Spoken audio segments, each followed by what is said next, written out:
Oke, bagi yang sudah tahu Nivo, Ibu jelaskan lagi ya ceritanya tadi. Jadi Nivo itu dipecahkan oleh salah satu kelompok. Jadi besok kalau kita lapangan praktek gitu, kita kan kelompokan ya. Jadi satu alat itu untuk beberapa orang. Jadi nggak cuma satu alat untuk satu orang tuh enggak ya, karena alat kita kan terbatas. Jadi nanti satu alat itu untuk 4 orang, untuk 5 orang, untuk 7 orang, nanti tergantung bagaimana pembagian kelompoknya. Dan ketika Nivo itu rusak, jadi ditanggungnya satu kelompok. Dan karena hal itu, tapi satu kelompok itu di semua kelas itu tidak ada yang mau tanggung jawab, nggak ada yang mengakui gitu loh. Yaitu nggak tahu, tapi ceritanya itu pokoknya habis dipakai kelas itu Nivo sudah dalam keadaan rusak gitu. Nah, jadi karena tidak ada yang tanggung jawab, kelompok siapa yang mengakui, nggak ada yang mengakui, jadi satu kelas yang harus tanggung jawab mengganti Nivo tersebut. Ya, jadi makanya apalagi alat-alat geomatika itu ya mahal-mahal. Jadi kan nggak tahu itu harganya tuh Nivo itu ya lumayan kan, ya nggak mahal itu harus diset ulang lagi. Alat-alat geomatika itu semuanya hampir sebagian besar mahal-mahal, apalagi kayak PPD, terus Theodolit, Total Station, GNSS, apalagi GNSS kita belum punya ya. Nah, maka dari itu Ibu dengan mohon jika kalian besok lapangan, Ibu harap kalian benar-benar menjaga alatnya, benar-benar merawat alatnya ya. Jangan sampai jangan sembrono lah pokoknya. Kalau lapangan itu yang serius, yang fokus, jangan kebanyakan bercanda, oke? Nah, ada lagi contoh. Ini apa namanya? Ada yang tahu? Kemarin Ibu tahu dari itu tugas yang pertama. Ini apa coba alatnya namanya? Silahkan, ini sebagai kuis yang ketiga. Apakah nama alat ini? Ini alat yang digunakan untuk survei dan pemetaan ini. Namanya apa? Silahkan diketik di kolom komentar ya.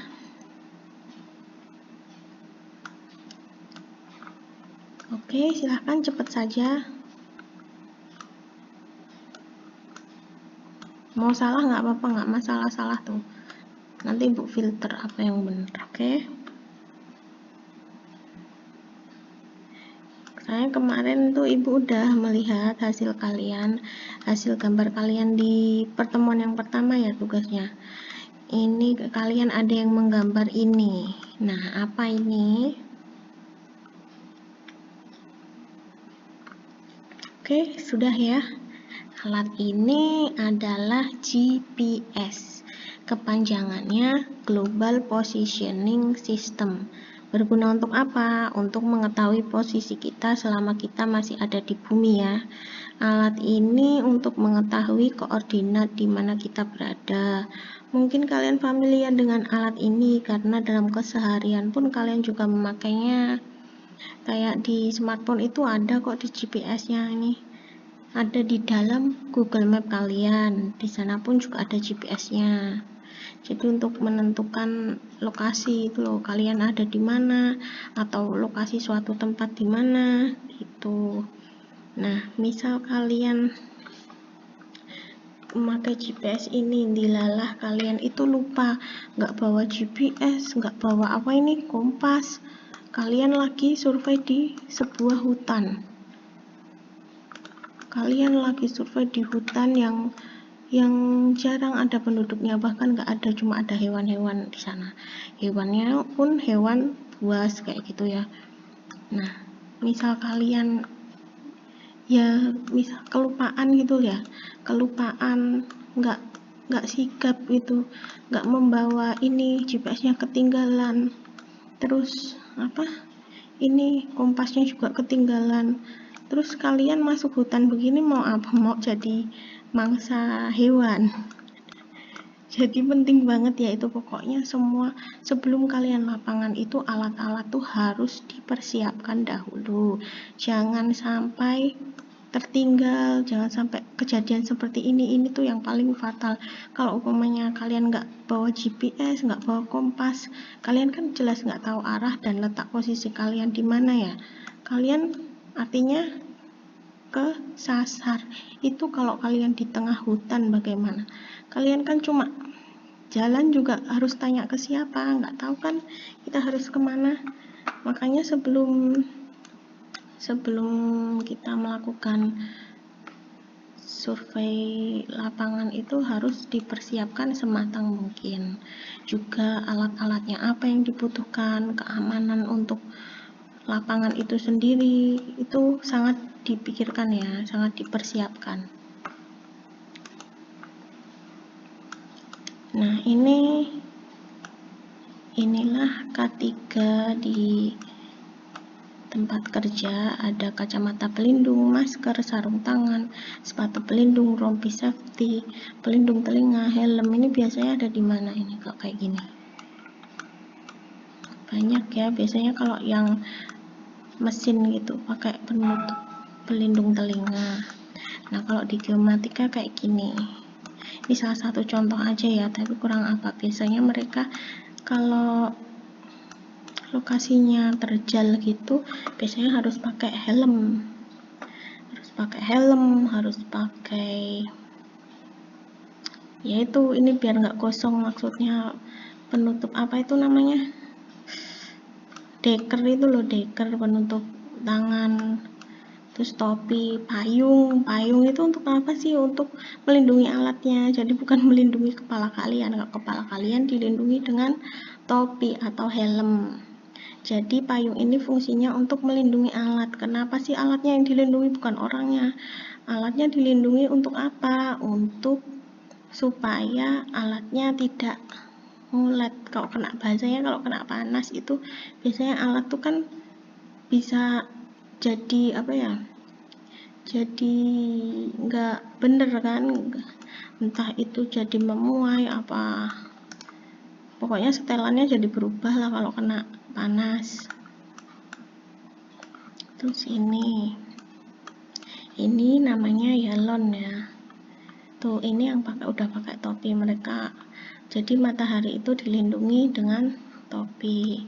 Terus untuk pakaiannya kita mengenakan wear packnya atas bawah harus dipakai semua. Terus sepatunya kita pakai sepatu cat, jangan sepatu pantofel ya, kita pakai untuk lapangan, sakit kasihan kaki kalian.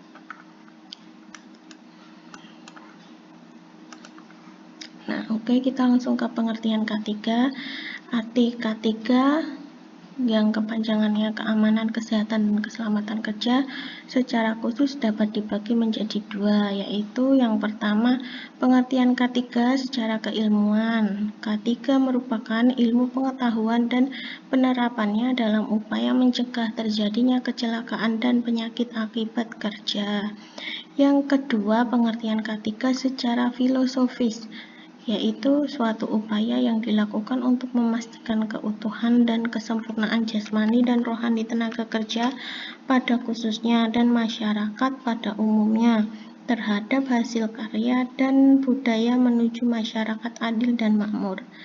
Keamanan, kesehatan, dan keselamatan kerja atau K3 merupakan salah satu hal penting yang wajib diterapkan oleh semua perusahaan. Hal ini juga tertuang dalam Undang-Undang Ketenagakerjaan Nomor 13 Tahun 2003 Pasal 87. Ini ya dicatat, barangkali Ibu suatu saat mengeluarkannya dalam ulangan atau ujian. Oke, next, fungsi K3. Pada pelaksanaannya, K3 memiliki fungsi yang cukup banyak dan bermanfaat baik bagi perusahaan maupun bagi pekerja. Berikut ini adalah beberapa fungsi K3 secara umum. Yang pertama, sebagai pedoman untuk melakukan identifikasi dan penilaian akan adanya risiko dan bahaya bagi keselamatan dan kesehatan di lingkungan kerja. Yang kedua, membantu memberikan saran dalam perencanaan, proses organisir, desain tempat kerja, dan pelaksanaan kerja. Yang ketiga, sebagai pedoman dalam memantau kesehatan dan keselamatan para pekerja di lingkungan kerja. Yang keempat, memberikan saran mengenai informasi, edukasi, dan pelatihan mengenai kesehatan dan keselamatan kerja. Yang kelima, sebagai pedoman dalam membuat desain pengendalian bahaya, metode, prosedur, dan program. Yang keenam, sebagai acuan dalam mengukur keefektifan tindakan pengendalian bahaya dan program pengendalian bahaya. Banyak ya, kalian catat kayak gini, poin-poin pentingnya aja, nanti Ibu insya Allah materinya juga akan Ibu kirim. Nah, tujuan K3 sendiri menurut UU nomor 1 tahun 1970 tentang keselamatan kerja. Tujuan dari K3 adalah mencegah terjadinya kecelakaan dan sakit dikarenakan pekerjaan. Selain itu, K3 juga berfungsi untuk melindungi semua sumber produksi agar dapat digunakan secara efektif. Berikut ini adalah fungsi dari dan tujuan K3 secara umum. Yang pertama, untuk melindungi dan memelihara kesehatan dan keselamatan tenaga kerja sehingga kinerjanya dapat meningkat. Yang kedua, untuk menjaga dan memastikan keselamatan dan kesehatan semua orang yang berada di lingkungan kerja. Dan yang ketiga adalah untuk memastikan sumber produksi terpelihara dengan baik dan dapat digunakan secara aman dan efisien.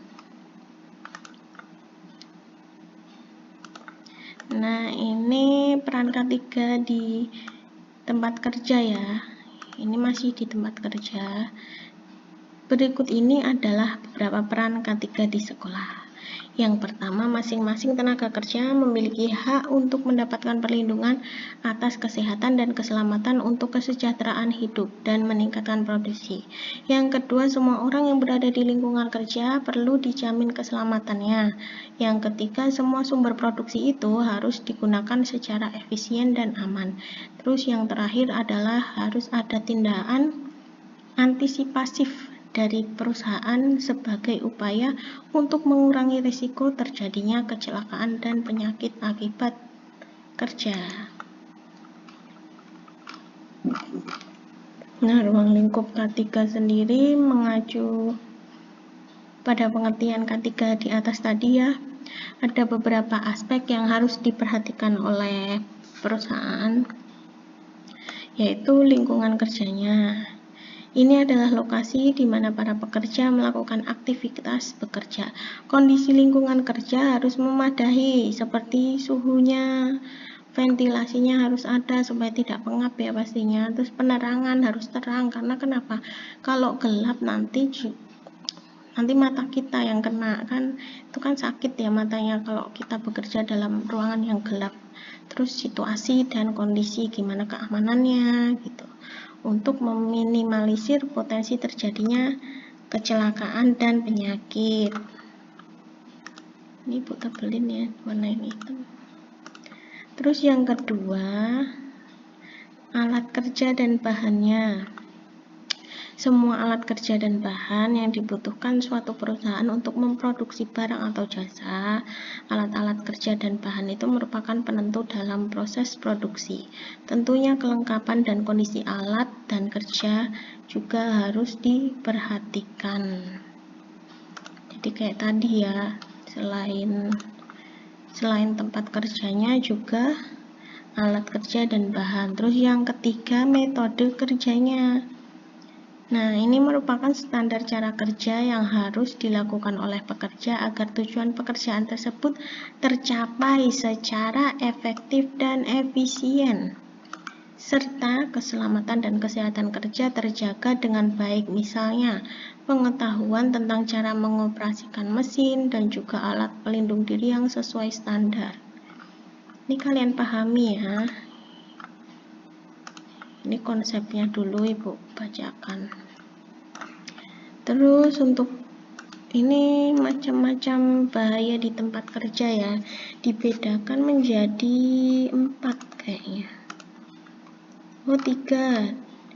Yang pertama bahaya jenis kimia, terus yang kedua jenis fisika, dan bahaya jenis pekerjaan. Iya, ini berarti enggak. Oke, langsung yang pertama. Jadi terkait dengan keamanan, kesehatan, dan keselamatan kerja tadi ya, para pekerja harus diberikan edukasi mengenai jenis-jenis bahaya yang ada.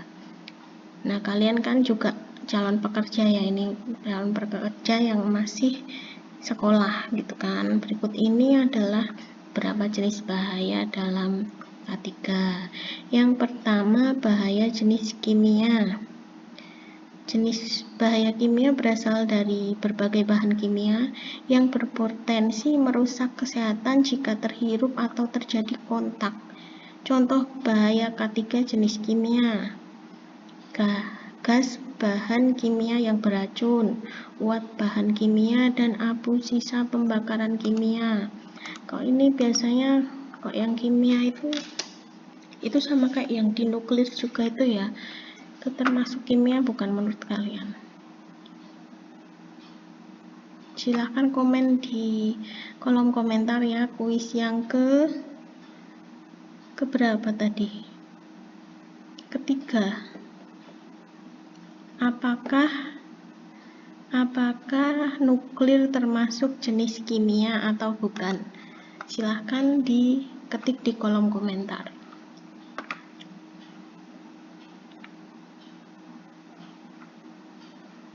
Oke, sudah. Nah, ini bahaya di tempat kerja yang lain. Jadi ada bahaya jenis fisika juga. Jadi hal yang berhubungan dengan fisika dan berpotensi merusak kesehatan dan keselamatan jika terjadi kontak. Contohnya adalah temperatur ekstrim. Contohnya kalau terlalu dingin atau terlalu panas, itu kan kalau yang terlalu itu kan membahayakan ya. Terlalu dingin nanti kalian beku, terlalu panas nanti kalian kebakar gitu kan.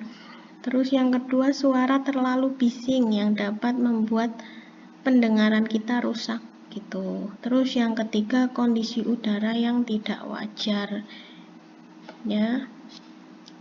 Jadi ini bahaya jenis fisika. Contohnya 3 itu tadi. Kok suara terlalu bising? Biasanya kalau kalian bekerja di bagian mesin gitu ya, suara mesinnya kan suka bising banget. Terus yang ketiga adalah bahaya jenis pekerjaan. Jadi ini berasal dari jenis pekerjaan atau proyek yang berpotensi merusak kesehatan dan mengancam keselamatan jiwa pekerja. Contoh bahaya ini adalah penerangan di lokasi kerja sangat minim yang berpotensi mengakibatkan kerusakan penglihatan. Terus yang kedua, pekerjaan pengangkutan barang atau material menggunakan manusia yang kurang hati-hati dan mengakibatkan luka dan cedera. Terus yang ketiga, peralatan dan pengamanan yang kurang lengkap yang dapat mengakibatkan pekerja terluka atau cedera juga. Terus untuk K3 penggunaan komputer dan laptop ya, karena kalian kan jurusan geomatika ini kan termasuk survei dan pemetaan juga. Nah, kalau pemetaan itu kalau yang masih manual itu kita masih menggambar lah, bikin sket, termasuk yang di kelas 10 ini seperti di mata pelajaran gambar teknik atau D2SP, PSP juga masih manual semua. Jadi pemetaannya masih hard file gitu, bukan soft file ya. Nah, nanti kalian kalau kelas 11 kalian akan belajar tentang SIG. Nanti bersama ibu belajar bareng-bareng apa itu SIG. SIG itu sistem informasi geografis. Itu nanti kita belajar pemetaan secara digital. Jadi pemetaannya kita proses melalui komputer ya atau laptop gitu. Jadi ibu harap kalian nanti kelas 11 sudah bisa punya laptop. Terus syukur-syukur kita sudah bisa masuk ya, jadi kita bisa menggunakan komputer sekolah Jadi ya berdoa sajalah yang terbaik. Jadi kalau untuk K3 penggunaan komputer dan laptop ini Ibu tuliskan ya, ini dari Ibu. Contohnya untuk ini semacam APD-nya gitu, alat pelindung dirinya supaya terhindar dari sakit kecelakaan atau sakit dari yang terjadi karena kita bekerja ya. Yang pertama itu layar anti radiasi. Ini kita pasangkan di layar laptop kita atau layar komputer, atau bisa juga ada juga sekarang modelnya kacamata anti radiasi ya. Itu juga udah dijual dimanapun, bisa juga pakai itu, atau kalian yang sudah minus ternyata seperti Ibu bisa juga sekalian jadi bikin kacamatanya sekalian yang anti radiasi. Terus yang kedua itu listrik ya, dimohon untuk hemat listrik. Jadi listriknya diperhatikan. Kalau umpamanya komputer atau laptop sudah tidak digunakan, sebaiknya kalian matikan, jangan dipanjer. Kalau kita menghemat listrik itu sama aja kita mencintai bumi. Kita hemat listrik, kita kurang listrik itu dari apa sih? Listrik itu kan dari itu ya, tenaga batu bara ya. Nah itu pokoknya kan semakin kita mengurangi penggunaan listrik kan bahan dasarnya juga nanti semakin dikurangi juga kan pastinya. Terus ini tidak bergurau saat menggunakan PC atau laptop. Jadi ya sama aja sih, jangan bergurau, pokoknya jangan asal gitulah, tapi kalian juga jangan terlalu takut gitu. Jadi tidak bergurau itu maksudnya celelean itu loh. Ibu nggak suka kalau kalian saat pelajaran itu celelean. Jadi ikuti semua perintah gurunya, gimana pun itu, mau mata pelajaran apa aja, yang memakai alat ataupun tidak, apalagi yang memakai alat itu ya. Jadi diikuti secara serius gitu, yang fokus gitu. Nggak asal mencet, nggak asal itu. Kalau memang, tapi juga jangan terlalu takut yang jelas. Terus yang terakhir, tidak membawa makan dan minum di ruangan lab komputer.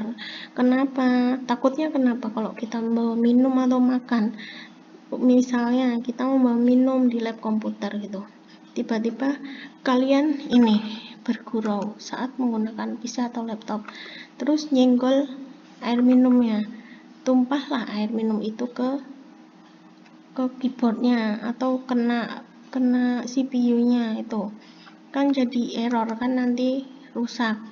Akhirnya kalau rusak nggak bisa kita gunakan ya kan. Nah itu makanya perlu dijaga sekali dan pentingkan K3 ini. Jadi kalian harus paham betul K3. Sebelum kalian bekerja, kalian harus paham betul apa itu K3, supaya untuk melindungi diri kalian. Selain melindungi diri kalian juga melindungi alat yang digunakan di sekolah ya. Terus saat pandemi kan ini termasuk K3 ya, menggunakan face shield atau masker itu termasuk K3 juga. Jadi kita kan sama aja menahan, menggunakan face shield atau masker, menahan virus masuk ke tubuh kita. Itu pertahanan kita supaya kita tetap aman dan tetap sehat, karena fungsinya K3 itu juga supaya para pekerjanya tetap aman dan tetap sehat, menghindari kecelakaan kerja dan terjadinya penyakit gitu kan. Terus untuk jarak belajarnya 1 meter ya, kita kok masa pandemi itu kan harus jaga jarak gitu kan, minimal itu 1 meter, kalau bisa sih ya lebih. Oke, itu saja materi hari ini yang Ibu sampaikan. Jadi ini sedikit sekali ya. Untuk selanjutnya langsung ke tugas. Jadi tugas kalian adalah mengidentifikasikan K3 di jurusan Teknik Geomatika. Ya, menurut kalian saja. Kemarin kalian kan sudah identifikasi alat ya. Alatnya ada apa aja tuh? Ada PPD, ada yalon, ada rollmeter. Nah, itu termasuk di dalamnya juga bagaimana cara kalian merawat alat-alat itu. Terus apa yang kalian lakukan supaya terhindar dari kecelakaan kerja di bidang teknik geomatika. Oke, nanti untuk deskripsinya Ibu kirimkan via WhatsApp group atau via Moodle, nanti Ibu konfirmasikan di WhatsApp group kalian. Oke, terima kasih. Wassalamualaikum warahmatullahi wabarakatuh. Langsung ke WhatsApp group ya.